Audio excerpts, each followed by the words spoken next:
Mini vlog.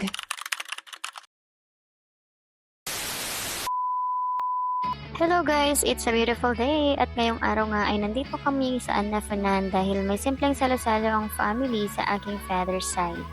Ito na nga ang kinagawian ng pamilya tuwing hindi kami busy at tamang-tama naman dahil nga bakasyon pa, nag-uwian din ang aking pinsan at mga pamangkin galing Manila. So naglalaan talaga kami ng time para magkaroon ng salo-salo. Ang sarap din talagang i-document yung mga ganitong pagkakataon. Siyempre, for memories to keep. And para may mabalikan na din itong mga bata paglaki nila.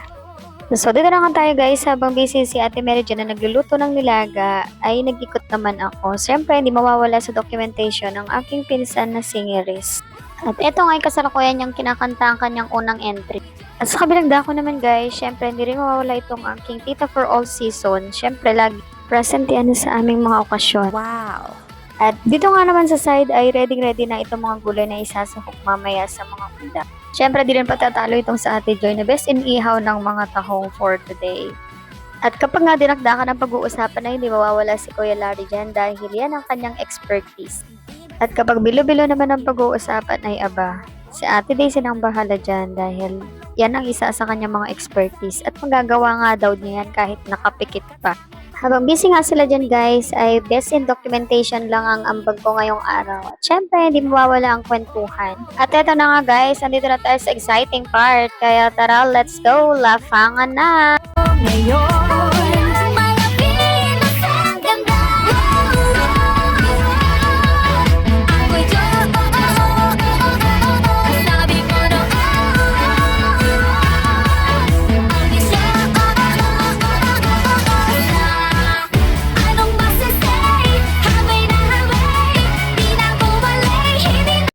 After ka namin kumain dyan guys, ay numpisan namin yung bingo game. Disclaimer lang po, for bonding purposes lang po yung paglalaro namin ng bingo game at hindi po namin inaaraw-araw.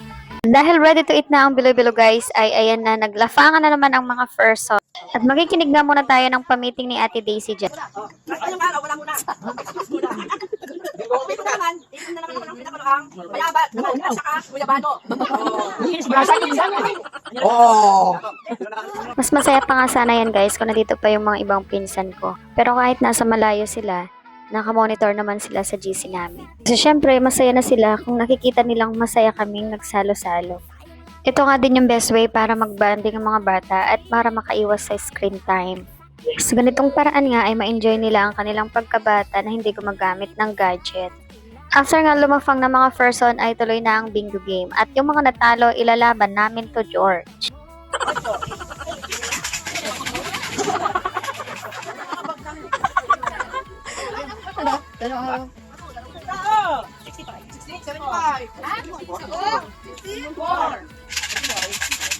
Dapat ka rin isama ka rin. Ala? Ala, sige. Ayan na. Dalawa na sa akin. Ito yung mga simpleng bagay at kasiyahan na may tuturing. Pero yung tuwa at saya ay hindi mababayaran at hindi mapapantayan. At dito na nga nagtatapos ang mga kaganapan ngayong araw. Thanks for watching!